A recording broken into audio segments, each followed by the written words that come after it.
Let's Get Down to Business is presented by Bravo, the marketing arm of Ash Brokerage Corporation, the practice enhancement company.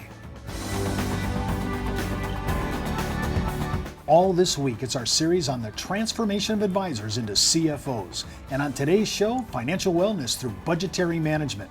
And with me today, accredited investment fiduciary and CPA Levi McMillan. Hi everyone, I'm Steve Savant, syndicated financial columnist and contributing author to Backroom Technician. Let's get down to business. Well, welcome to the show again, day 3. Yes. How you doing? All right, day 3 on the great. show. Well, Levi, we're talking about, and I hate to say this because it sounds like this is a little scolding on my part, but I think it is. Most advisors say, I don't get paid to do somebody's budget. And they say, I just don't do it. And I'm thinking, but isn't this the agony of most Americans today, middle class especially, even upper middle class affluent? No budget. We don't know how to do a budget. I haven't seen a budget. I haven't seen a paper that it describes how to do a budget. And because you believe so heavily in being the CFO for your client's concern, CFO for life, you make a big deal. You do budgets. I don't see that many advisors doing it. And they say, oh, well, I just can't generate revenue off it. Yeah, that's a great point. We believe that's the foundation. And, whether somebody makes $30,000 a year or $100,000 a year, at the end of the day, what we see is that that's the lifestyle they become accustomed to. And typically in America, you see that, they're living a lifestyle above what they're bringing in. And so, putting together a budget is ultimately the keys to determining where they're at now and how do we make changes to get where we want to be. And so, I take it kind of a step further. A lot of advisors, they want to just hone in on, you can't buy anything or do anything, and we've got to save, and go about it that way. And I think that's why that makes the customers, that makes kind of the industry not want to go there on the budget. What we do is we say, we want you to dream, and we want you to dream big. What are your life goals and objectives? And then once we get them opening up on what they want to accomplish right now, a year from now, 5 years from now, and ultimately into retirement, now we can get to work, put together a budget, put together forecasts so that we can ultimately build a plan that allows them to accomplish their life goals and objectives. We have to know, hey, are we spending more than we're bringing in? Do we have excess cash flow? Once we have those components, now we can really do some planning.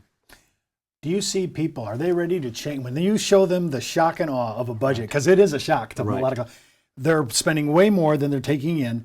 When they see that, how much is it to get the behavior to change? Because this is not about money on a balance sheet. You just proved it. Right. And now it's an issue of, I have to change my behavior and my lifestyle. How does that go? Yeah, and we try to be very subtle about that. So the way we position it is, let's say, if, for example, let's say they want to they need $1 million at retirement to be able to retire with the kind of lifestyle they want.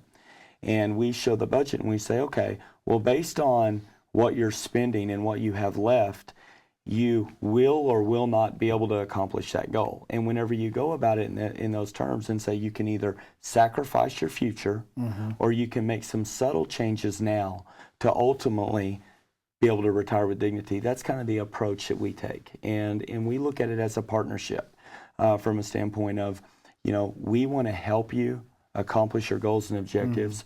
And so we're direct, but yet we're not just beating them over the head with that, because it is difficult to make change. And so it's how can we do this and still have a balance? In your experience of being so long in this business and a CPA, and you've been doing balance sheets forever, right? When you look at a client's behavior that's been a little out of kilter, they're spending more than they take in, what percentage of that is spending and what percentage of that is debt service, if they're over the line? What we find is, especially if they're not investing or saving, a big chunk of it's spending, and it's because they don't really have any discipline to know that. So, for example, there's no plan, and ultimately that's where it starts.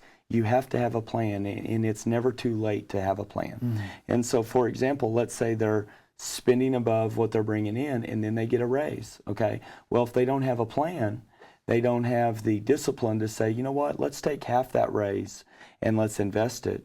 and then, let's spend the other half. So it all just starts with the plan. And so it's kind of across the board on whether or not they're using it to reduce debt. But what we see the majority of the time is that they're overspending and they're incurring more debt, which ultimately is a recipe for disaster down the road to be able to really make change. I think people, when they think of debt management, they think of people under $50,000, middle class, struggling to make ends meet, wanting to have the good things in life. But when you guys tell me you have people making $500,000 living check to check, Right. Yes. I mean, that's shock to me, and I think to our viewers. Yes, that's a fact. And so what happens is they just keep increasing their lifestyle. And so, they get the extra house, they buy the extra boat, and then now you've put yourself in a situation where you have a lot more obligations.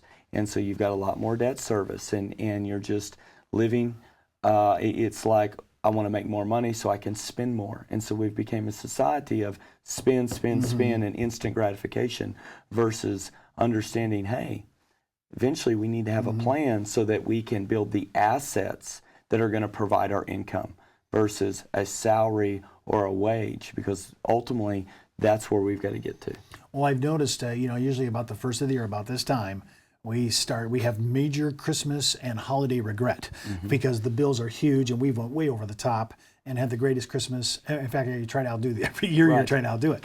When you're bringing a client in for the first time, it sounds like you're more pastoral than you are about math because you have to change your behavior here. Absolutely. It's more psychology and just really trying to connect and saying we're a team here and what kind of behaviors can we change? Because we've got to start there before any of the finances kick in. Well, when we come back from the break, we're going to continue addressing budgetary management and debt as part of our overall financial wellness strategy that can position you as the CFO of your own clientele, as well as a marketing tactic to prospect for new clients in your community. And don't forget, you can request your own example of budgets right off Backroom Technician, or go right out to their site and download their 30-day free trial offer at brt.com/trial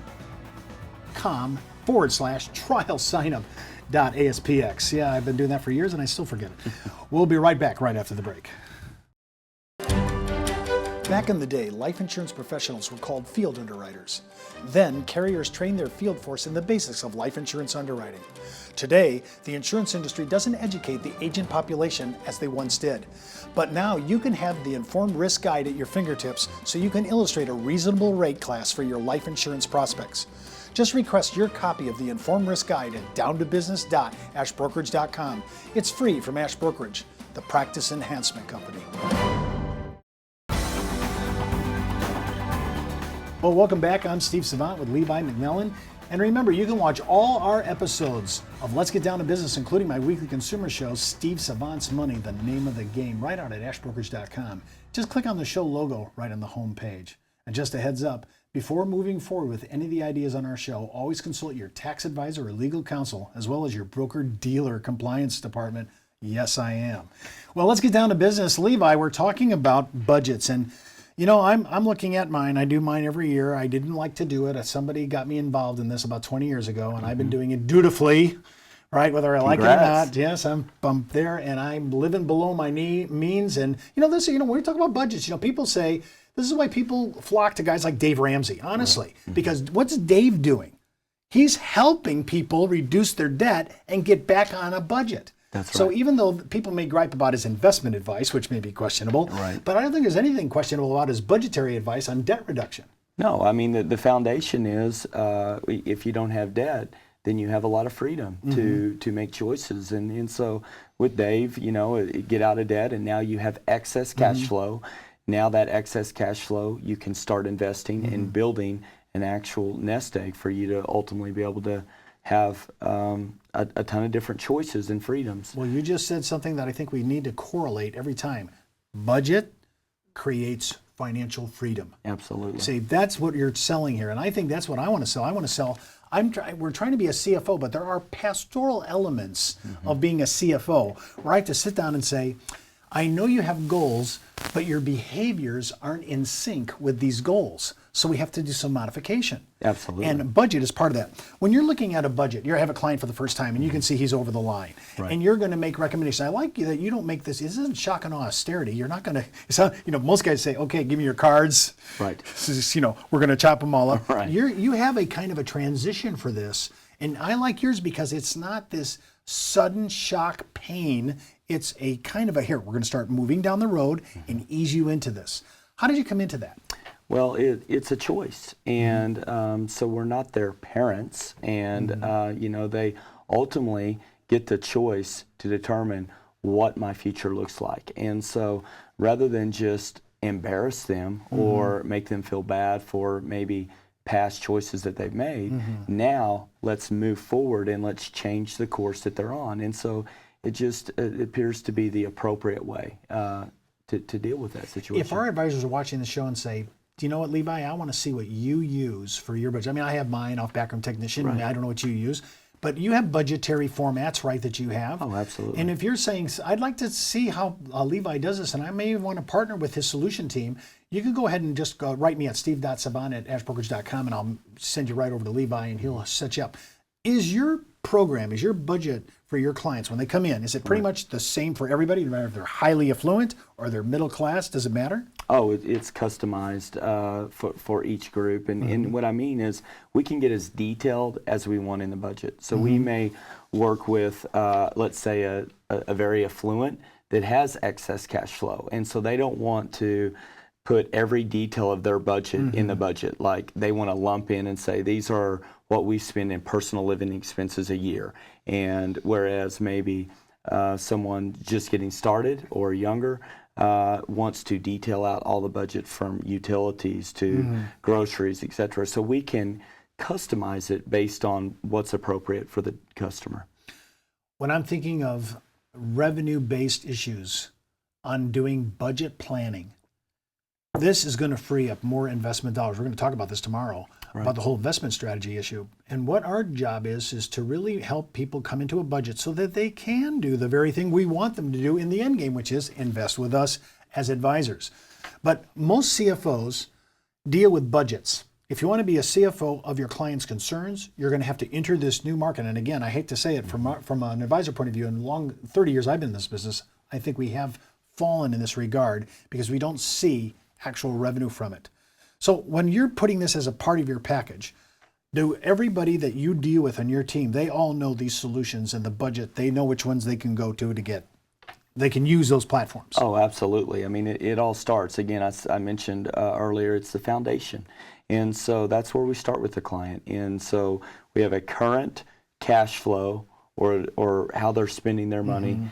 And then we have a revised. And when we go through all the different areas, whether we're reviewing their tax return, all their risk management, insurance policies, their current investments, after we do that, we come back with a big life plan and we say, here's your current situation, here's your revised budget or cash flow, and here's all the recommendations and how it all fits in together.